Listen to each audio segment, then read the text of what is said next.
Subscribe करें मेरी channel study with Deepa Saini को और इसके साथ बेल आइकन को ज़रूर प्रेस कीजिए जिसके चलते आप मेरी सभी वीडियोस को देख सकें।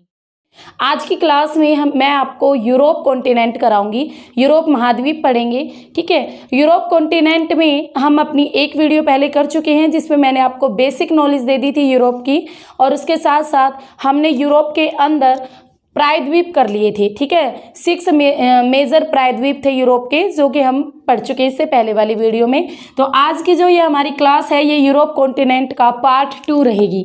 तो पार्ट 2 रहेगी आज की क्लास, और आज की क्लास में हम सबसे पहले करने जा रहे हैं, वैसे तो हम फिजिकल फीचर्स पढ़ रहे हैं यूरोप कॉन्टिनेंट के, बट इसके साथ साथ हम माउंटेन कवर अप करेंगे। तो आज की क्लास में हम माउंटेन पढ़ेंगे पूरा डिटेल से, यूरोप कॉन्टिनेंट के अंदर कौन कौन से माउंटेन यानी पर्वत आते हैं। ठीक है, तो चलिए शुरू करते हैं अपनी आज की क्लास। तो माउंटेन से पहले हम सबसे पहले हाईलैंड पढ़ेंगे, यूरोप कॉन्टिनेंट के हाईलैंड यानी ऊंचे ऊंचे भाग। ठीक है, तो हाईलैंड करेंगे पहले यूरोप कॉन्टिनेंट की। तो हाईलैंड की अगर हम बात करें, हाईलैंड्स या यूरोप के जो भी लैंड्स है, तो लैंड सर्कल को देखेंगे।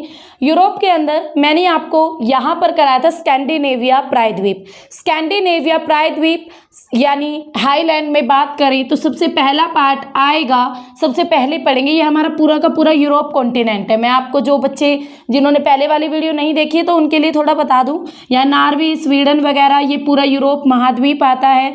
काला सागर, कैस्पियन सागर, काकेसस पर्वत, यूराल पर्वत, यूराल नदी, ठीक है, और ये नीचे नीचे आता है भूमध्य सागर, और यहाँ पर आएगा अफ्रीका कॉन्टिनेंट। ये हमारा अंध महासागर, आर्कटिक महासागर, और यहाँ पर एशिया कॉन्टिनेंट। ठीक है, इतनी आपको नॉलेज पता होनी चाहिए। तो सबसे पहले हाईलैंड में यूरोप की बात करें तो यूरोप में हम पढ़ेंगे सबसे नॉर्थ वाला पार्ट यानी उत्तर वाला, और नॉर्थ है और उसके साथ साथ वेस्ट यानी नॉर्थ और वेस्टर्न पार्ट। ठीक है, तो इसमें जो सबसे पहला पार्ट आएगा western and northern part. Highland में वेस्टर्न एंड नॉर्थर्न पार्ट, ये जो पार्ट है यूरोप का वेस्टर्न एंड नॉर्थर्न, ये वाला, इसमें ये हिस्सा आपका कवरअप हो जाएगा यहाँ से ऐसे, और यहाँ पर भाई आपको यूके वगैरह है। ठीक है, यूरोप में यूके है, जो मैंने पिछली वीडियो में बताया था कि ब्रिटेन में क्या क्या आता है, ग्रेट ब्रिटेन में क्या क्या आता है, और देन यूनाइटेड किंगडम में क्या क्या आता है। तो ये यूनाइटेड किंगडम है, और यहाँ पर एक आइलैंड भी है यूरोप का, आइसलैंड। ठीक है, और दुनिया भर के आइलैंड है, यहाँ पर भी छोटे मोटे और इधर भी, तो ये सारे आइलैंड है। मेन हमें ये 2 आइलैंड पता होनी चाहिए, ये यूके है और ये आइसलैंड है, आइसलैंड जो कि यूरोप के आइलैंड है। ठीक है, अब यहाँ देखो, तो जो आपका नॉर्वे जो स्वीडन है, ये वाला पार्ट, नॉर्वे स्वीडन का ये वाला पार्ट, और इसके साथ साथ यूके वाला पार्ट। ठीक है, और आइसलैंड आ जाएगा। ठीक है, और आइसलैंड के साथ यहाँ पर देखो, ये है पुर्तगाल, और ये है स्पेन, और ये है फ्रांस। पुर्तगाल, स्पेन, फ्रांस। ठीक है, तो जो इसकी बात करें वेस्टर्न एंड नॉर्दर्न एरिया की बात करें तो इसमें आ जाएगा हमारा स्पेन वाला पार्ट और पुर्तगाल वाला पार्ट, और कुछ पार्ट फ्रांस का भी, तो यानी ये वाला इतना हिस्सा। ठीक है, पुर्तगाल आ जाएगा, स्पेन आ जाएगा, और फ्रांस का कुछ पार्ट आ जाएगा। इतनी कहानी आपको समझ में आ गई। ये मैं आपको सिर्फ जनरल सी चीज़ें बता रही हूँ। अब इस जो नॉर्दर्न और वेस्टर्न पार्ट है, इसमें क्या है, इस वेस्टर्न पार्ट में ज़्यादातर ग्लेशियर्स बने हुए हैं, यानी हिमनदियाँ हैं। हिमनदियों ने समुद्र के साथ लगते हुए कई अलग अलग प्रकार के फीचर्स बनाए हैं, आकृतियाँ बनाई हैं, और इन्हीं में से एक फेमस फीचर है फियोर्ड। ठीक है, फियोर्ड, ये फियोर्ड बहुत फेमस फीचर है। ग्लेशियर्स के द्वारा भी नदियाँ भी बनाती हैं ये समुद्री इलाकों में, और आपके ग्लेशियर्स यानी हिम नदियाँ भी बनाती हैं। तो जो हिम नदियाँ, यहाँ पर हमारा थोड़ा थोड़ा बर्फीला इलाका है, नॉर्वे, स्वीडन, आइसलैंड और यूके किंगडम एंड पुर्तगाल, तो यहाँ पर थोड़ा बर्फीला इलाका भी हल्का हल्का, और प्लेन एरिया भी आता है। ऐसी कोई बात नहीं है कि पूरा का पूरा बर्फ से ढका हुआ है। तो इन एरियाज में आपके ग्लेशियर्स हैं, और ग्लेशियर्स में फियोर्ड तट बनाए गए हैं ग्लेशियर्स के द्वारा। ग्लेशियर ग्लेशियर्स फ्रियोड तट क्या होते हैं? जब आपकी बर्फ समुद्र के अंदर जाके बिल्कुल गहराई तक चली जाती है तो इस तरीके की वो एक काट काटती है और उस काट को ही कहते हैं फ्रियोड। ये जब मैं आपको फीचर्स कराऊंगी ना, नदियों द्वारा बनी हुई सतलाकृतियां, जब हम ये पढ़ेंगे नदी, हिमनदी, पवन, तब आपको ये सारी चीजें क्लियर हो जाएंगी। तो फ्रियोड तट, तो यहाँ पर ग्लेशियर्स के द्वारा इस प्रकार के फ्रियोड तटों का निर्माण किया गया है। तो ये बात आपको पता होनी चाहिए। पतली पतली नालियां बना दी है, ग्लेशियर्स का पानी जिनमें से बहता रहता है इस वाले इलाके में। सेकंड हाईलैंड में आता है नंबर 2 नॉर्थर्न यूरोपियन एंड ये जो नॉर्थर्न यूरोपियन वाला पार्ट रहेगा इसे हम क्या कहेंगे? इसे हम कहेंगे नॉर्थर्न लोलैंड भी कहेंगे और लोलैंड के साथ इसे हम और क्या कहेंगे? Plain area. प्लेन यानी आपको सबको पता है, प्लेन यानी समतल भाग, यानी यूरोप का समतल भाग। इसमें आपका कौन कौन सा पार्ट आ जाएगा? तो यूरोप का यहाँ से लेकर, ठीक है, ये आपका फ्रांस था, फ्रांस से लेकर बिल्कुल ऐसे और यहाँ से ऐसे।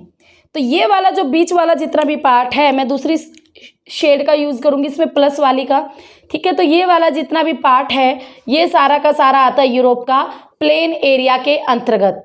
किस एरिया के अंतर्गत आएगा? प्लेन एरिया, ठीक है। प्लेन एरिया या लोलैंड आप कह सकते हो यूरोप का, और ये भी इसमें ही आ जाएगा, ठीक है। तो ये है northern European and lowland and plain area. अब इसकी खासियत क्या है? यूके से शुरू हो जाता है ये, तो इसमें आपका ये यहाँ से ये यूके है, ये इतना दूर नहीं है, ये नज़दीक है। तो यूके से, और यहाँ पर कौन सी कंट्री आती है? रूस, ठीक है। यूके से रसिया के तक फैला हुआ है ये प्लेन एरिया यूरोप का, यूके से रसिया तक। और इसमें आपकी काफ़ी रिवर्स भी हैं, जब हम रिवर पढ़ेंगे तब आपको पता चल जाएगा। ओडर रिवर, विस्तुला रिवर, राइन नदी, ठीक है, ये सारी की सारी नदियाँ इस एरिया में बहती हैं, जो कि प्लेन, भाई रिवर बहती हैं। यूरोप का फेमस घास के मैदान भी हैं यहाँ पर, दक्षिणी पूर्वी इलाके में, यहाँ पर लगभग इसी इलाके में आ जाते हैं। और यहाँ पर जो घास के मैदान होते हैं वो कौन से होते हैं? सब ट्रॉपिकल यानी टेम्परेट। और जो यूरोप के घास के मैदान होते हैं उन्हें किस नाम से जाना जाता है? स्टेपीज के नाम से। यूरोप के अंदर जो घास के मैदान होते हैं उन्हें स्टेपीज के नाम से जाना जाता है। तो इतनी बात आपको पता होनी चाहिए, ठीक है। तो यहाँ पर काफ़ी रिवर्स आ जाती हैं, फ्रांस आ जाएगा और उसके साथ बाल्टिक देश आ जाते हैं। बाल्टिक देश, ये आपका जो बीच में सी पड़ता है ये है बाल्टिक सी यानी बाल्टिक सागर। तो इसके आसपास या सीक्वेंस में 3 ऐसे देश हैं जो बाल्टिक सागर के साथ बाउंड्री बनाते हैं, और उन तीनों देशों को बाल्टिक देश भी कहते हैं। मैंने पिछली वीडियो में भी इसके बारे में बताया था। एस्थोनिया, लिथुआनिया, लातविया। तो ये तीनों जो कंट्रीज हैं बिल्कुल सीक्वेंस में हैं और तीनों कंट्रीज को बाल्टिक देशों के नाम से जाना जाता है। तो ये तीनों बाल्टिक देश भी आपके इसी प्लेन एरिया में आते हैं। और उसके साथ साथ जर्मनी आ जाएगा, यहाँ पर फ्रांस पड़ता है, देन ये जर्मनी आता है आपका। देखो, पुर्तगाल, स्पेन, फ्रांस, जर्मनी, और ये आ जाता है डेनमार्क। और अब प्रायद्वीप कौन सा था? जूटलैंड प्रायद्वीप, ठीक है। और इसके बाद बाल्टिक देश आ जाते हैं और फिर आपका रसिया आ जाता है। तो ये सारी कंट्रीज आपकी पड़ती है किस में? ये पड़ेंगी आपकी northern European, lowland and plain area में आ जाती हैं। नेक्स्ट आता है नंबर 3 सेंट्रल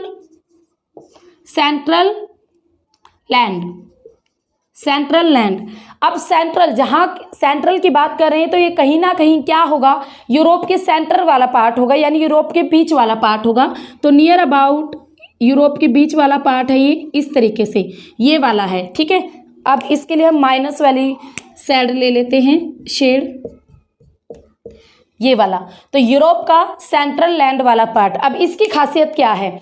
यहाँ पर अगर हम बात करें तो आपका फ्रांस का कुछ पार्ट आ जाता है, बेल्जियम आ जाता है, स्विट्जरलैंड आ जाता है, ये सारी कंट्रीज आ जाएंगी। जर्मनी का भी साउथ वाला पार्ट आ जाएगा, यहाँ पर जर्मनी थी, जर्मनी का साउथ वाला पार्ट आ गया, ठीक है। स्विट्जरलैंड आ गया, और यहाँ की जो रिवर है, एक तो यहाँ पर आपकी राइन नदी जो कि आपकी यहाँ से बहती है और इधर से बहती है रोन। तो दो फेमस नदियाँ हैं सेंट्रल लैंड की, राइन और रोन। ये दोनों ही रिवर सेंट्रल एरिया से बहती है यूरोप के, राइन और रोन।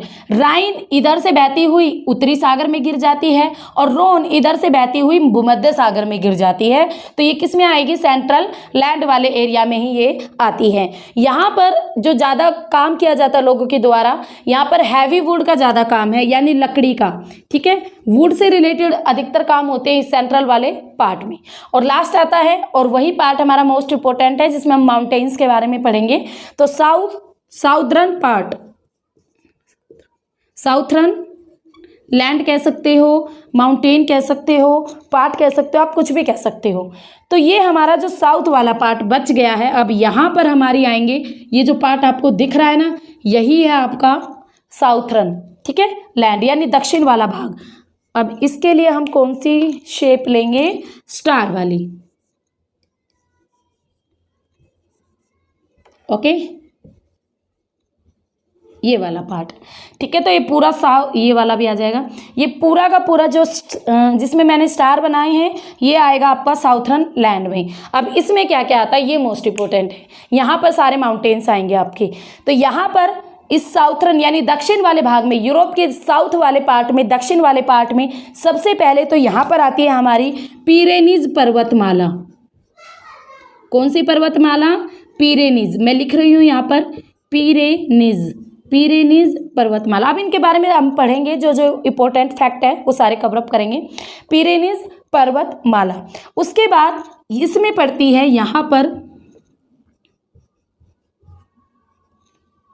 आई थिंक हमारा इटली पड़ता है, तो अल्पाइन पर्वतमाला, अल्पाइन पर्वत, ठीक है, अल्पाइन। और यहाँ पर आती है आल्पस पर्वतमाला। आल्पस यूरोप का प्रमुख पर्वत, आल्पस पर्वत। मोड़दार पर्वत है, फोल्डर्ड माउंटेन है। आल्पस पर्वत नई पर्वत है, जैसे हमारे एशिया में हिमालय पर्वत आता है, ऐसे यूरोप में आल्पस आता है, ठीक है। आल्पस पर्वत, पिरेनीज, अल्पाइन, आल्पस। आएगी कारपैथियन, ये यहाँ पर आएगी। इस स्टार को मिटा दे रही हूँ मैं यहाँ पर। कारपैथियन माउंटेन। तो ये सारी माउंटेन आपकी आती है यूरोप के अंदर, ठीक है। यहाँ पर कर लेना भाई, डायनानिक आपकी यहाँ पर आएगी, और यहाँ पर आएगी बाल्कन, जो कि हमारा क्या था, एक बाल्कन, जो कि क्या था, एक प्रायद्वीप भी था, ठीक है। तो डायनानिक, बाल्कन। अब इन सारी माउंटेन को हम एक एक करके कवरअप करेंगे। सबसे पहले इस साउथ वाले पार्ट के अगर मिक्सअप रूप में इसकी विशेषता की बात करें तो आप देख सकते हो कितनी सारी यहाँ पर क्या है, माउंटेन्स हैं। कितनी सारी माउंटेन्स है, पिरेनीज है, अल्पाइन है, अल्पस है, डायनानिक है, बाल्कन है, कारपैथियन है, ठीक है। उसके साथ यहाँ पर वो तो बाद में देखेंगे। तो ये सारी माउंटेन्स इसके अंतर्गत आती हैं। ये इटली है, ये क्या है, ये इटली है, ये वाला है इटली कंट्री है ये, इटली, ठीक है। जो इटली है, इटली में अल्पाइन है, और इटली में एक ये भी कह सकते हो आप, जो यूरोप के एक्टिव वोल्केनो हैं वो इटली में है, माउंट एटना और माउंट विसुवियस। तो जो आपका ज्वालामुखी है ना, विसुवियस और माउंट एटना, ये दोनों ही ज्वालामुखी इटली में पड़ते हैं। और ये इटली किसका पार्ट है, साउथ का पार्ट है, यानी साउथ लैंड में आती हैं, यूरोप के साउथ लैंड में, ठीक है। तो इटली भी इसी में ही आती है। और तो जो सक्रिय ज्वालामुखी का एग्जाम्पल आता है साउथर्न पार्ट में ही। अब इसके बाद हम एक एक माउंटेन को देखेंगे। तो सबसे पहले हम पढ़ना चाहेंगे द आल्पस, क्योंकि आल्पस हमारा मेन है। अगर माउंटेन्स में बात करें तो यूरोप का सबसे प्रमुख पर्वत है आल्पस पर्वत, जो कि आपका यहाँ पर है, ठीक है। आल्पस पर्वत, आल्पस नंबर 1, आल्पस पर्वत यूरोप का एक प्रमुख पर्वत, फोल्डर्ड माउंटेन है। यूरोप की 8 कंट्रियों में फैला हुआ है। अगर हम बात करें ना, काफ़ी लंबाई में फैला हुआ है, तो यूरोप की 8 कंट्रीज़ को टच करता है, जिसमें Austria, France, Germany, Italy, Monaco, Slovakia, Switzerland. तो इन सारी कंट्रियों में, यहाँ पर आप जितनी भी कंट्रियाँ हैं तो इन सारी कंट्रियों में इसका कहीं ना कहीं विस्तार देखने को मिलता है आल्प्स पर्वतमाला का। तो यूरोप की 8 कंट्रियों में से ये फैला हुआ है, यूरोप का प्रमुख पर्वत है। यहाँ पर आपका देखो इटालियन क्या है, हमारा यहाँ पर इटालियन प्रायद्वीप है। इटालियन प्रायद्वीप को, ये आपकी लगभग यहाँ से ऐसे फैली हुई है, ठीक है। तो इटालियन प्रायद्वीप को काटती है यूरोप से, इटालियन प्रायद्वीप को यूरोप से काटता है आल्प्स पर्वतमाला, इतना आप ध्यान रखोगे। नेक्स्ट आती है नंबर 2 पिरेनीज पर्वतमाला, जो कि आपकी यहाँ पर है स्पेन और फ्रांस के बीच में, ठीक है। यहाँ पर आपका कौन सा पेनिनसुला था, आइबियन पेनिनसुला को यूरोप के मेन लैंड से काटती है, आइबियन पेनिनसुला को यूरोप के मेन लैंड से काटती है कौन, पिरेनीज पर्वतमाला। कंट्रीज कौन कौन सी आती है, यहाँ पे स्पेन आ जाता है, यहाँ पर फ्रांस, तो स्पेन प्लस फ्रांस दोनों के बीच बाउंड्री का भी काम करती है पिरेनीज पर्वतमाला। हाईएस्ट पिक की इसकी बात करें तो एनीटो, हाईएस्ट पिक है इसकी एनीटो इसकी हाईएस्ट पिक है पिरेनीज पर्वतमाला की। उसी तरह आल्प्स की भी आपको पता होनी चाहिए, आल्प्स की हाईएस्ट पिक है Mount Blanc is highest peak of Alps mountain, ठीक है। 4807 मीटर इसकी हाइट है, तो माउंट बैलेक। क्योंकि कई बार क्या होता है ना, चोटियों का आपसे कहते हैं मिलान कीजिए, ठीक है, यानी मैच कीजिए, तब आपको एक तरफ पर्वतमाला और एक तरफ उनकी चोटियों के नाम यानी हाईएस्ट पिक दे दी जाती है, इसलिए मैं हाईएस्ट पिक लिखवाती हूँ आपको। तो आल्प्स की हाईएस्ट पिक है माउंट बैलेक 4807 मीटर, पिरेनीज के हाईएस्ट पिक है एनीटो। फ्रांस और स्पेन दोनों के बीच ही पिरेनीज पर्वतमाला है, फ्रांस प्लस स्पेन, ठीक है। इतनी बात आपको पता होनी चाहिए। नंबर 3 पर आती है अल्पाइन पर्वतमाला, और जो ये अल्पाइन है आप सबको दिख रही है, ये कौन से कंट्री में पड़ती है, इटली में। और ये है ना इटली के बिल्कुल बीच में है, यानी इटली के बीचों बीच एक दीवार के रूप में है, यानी पूर्वी और पश्चिमी, वेस्ट टू ईस्ट, पूर्वी और पश्चिमी, यानी इटली को 2 भागों में काटती है, एक इधर वाला पूर्वी हिस्सा, इधर वाला पश्चिमी हिस्सा। तो इटली को 2 भागों में काटकर पश्चिम और पूर्व की ओर बांट देती है कौन सी पर्वतमाला, अल्पाइन पर्वतमाला।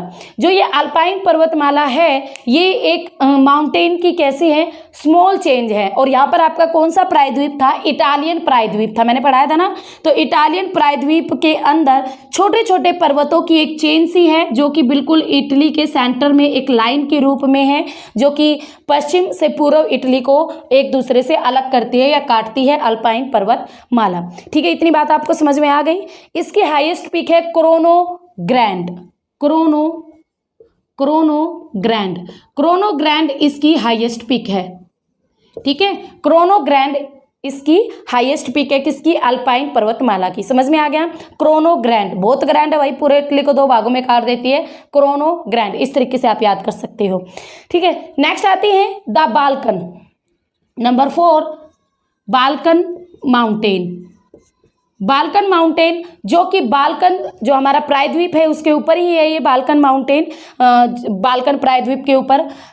पश्चिम में बात करें तो ये सर्बिया से और पूर्व में बुल्गारिया तक फैला हुआ है। पश्चिम में सर्बिया कंट्री से लेकर पूर्व में बुल्गारिया तक इसका फैलाव है बाल्कन माउंटेन का, ठीक है। माउंट ओलंपस इसकी हाईएस्ट पीक है, बाल्कन माउंटेन की। नेक्स्ट आती है तो हमने आई थिंक ये डायनामिक की इतनी वो नहीं है, तो 4 जो इम्पोर्टेंट थी वो हमने कवर अप कर ली है। इसके बाद अलावा भी आपको कार्पेथियन का बस नाम पता होना चाहिए इनका, अगर एग्जामिनर पूछ भी ले कि किस कॉन्टिनेंट में है तो इतना आपको पता होना चाहिए। अब अदर माउंटेन में आती है हमारी, एक तो आपके यहाँ पर आती है, यहाँ पर काला सागर और कैस्पियन सागर के बीच में, काला सागर और कैस्पियन सागर के बीच में है, कैस्पियन सागर झील के बीच में है कौन सा माउंटेन, काकेशस माउंटेन का क्या नाम है, काकेशस माउंटेन या काकेशस पर्वत। ये जो काकेशस पर्वत है यूरोप और एशिया के बीच बाउंड्री का भी काम करता है, जो कि हम लास्ट वीडियो में कर चुके हैं। तो काकेशस पर्वत आदर, ठीक है। ये जो काकेशस पर्वत है इसकी जो सबसे ऊंची चोटी है वो यूरोप की भी सबसे ऊंची चोटी है, ठीक है। काकेशस पर्वत की सबसे ऊंची चोटी है माउंट माउंट एल्ब्रूस, ये आपको याद रखनी पड़ेगी क्योंकि यूरोप कॉन्टिनेंट की सबसे ऊंची चोटी है माउंट एल्ब्रूस। 5,642 मीटर इसकी हाइट है माउंट एल्ब्रूस की। ठीक है, माउंट एल्ब्रूस काकेशस पर्वत पर है, यूरोप की सबसे ऊंची चोटी है। काला सागर और कैस्पियन सागर के बीच में है काकेशस पर्वत, और ये यूरोप और एशिया के बीच बाउंड्री का भी काम करता है काकेशस पर्वत। नेक्स्ट आता है यूराल पर्वत, और ये यूराल पर्वत आपका अदर माउंटेन में यहाँ पर पड़ता है, यूराल पर्वत। ठीक है, ये है भाई यूराल पर्वत।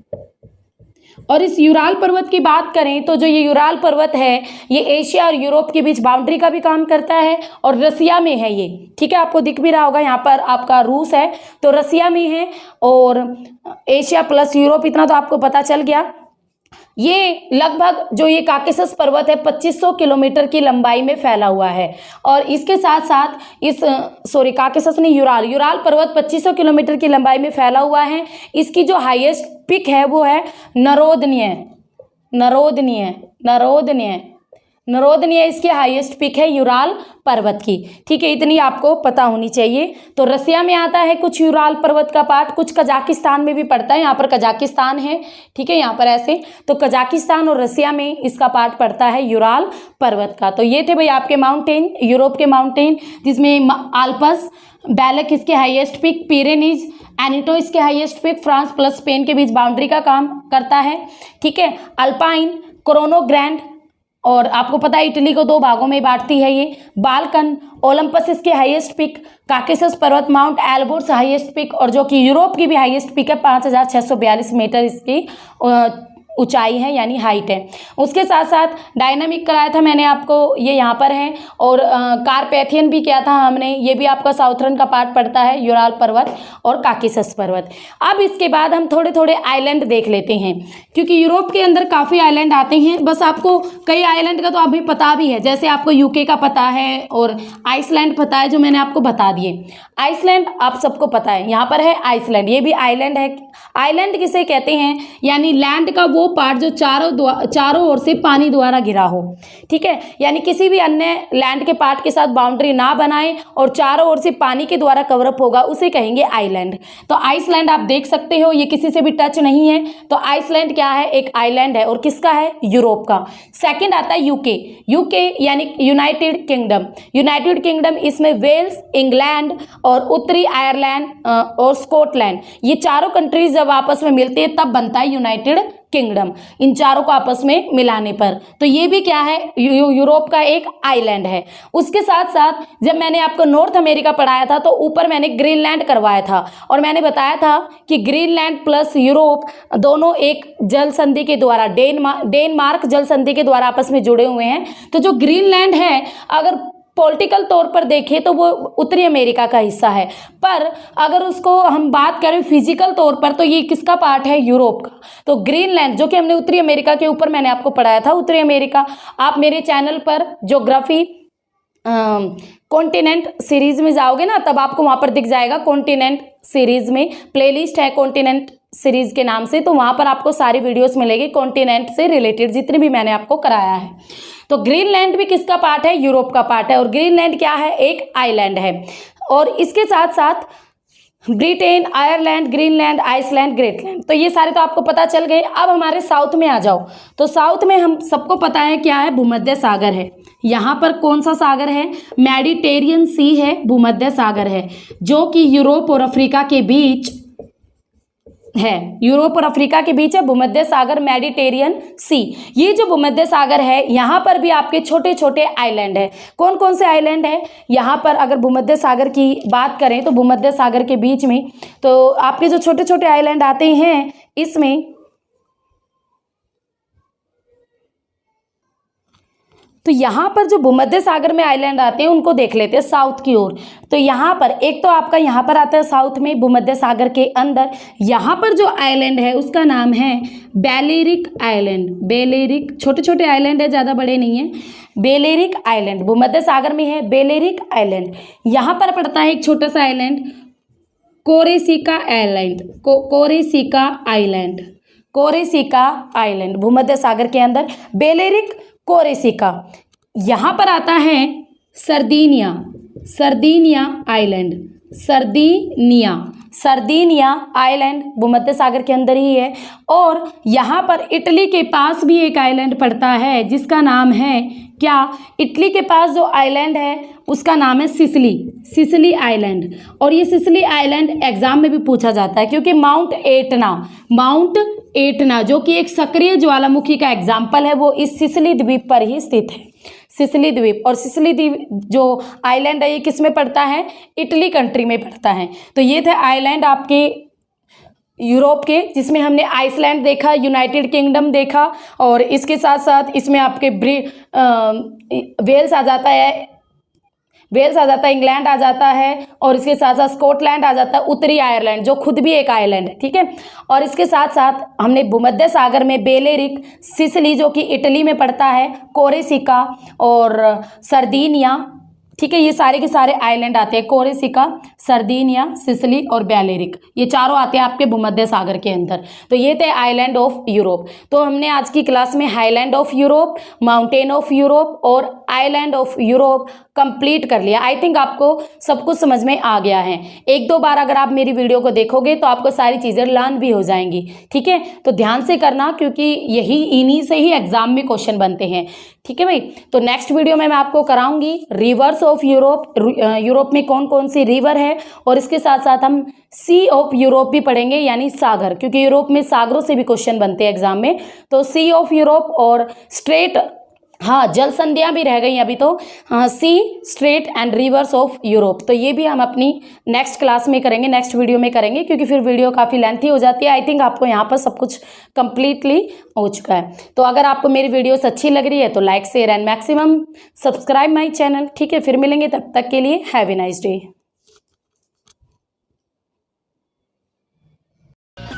Thank you for watching.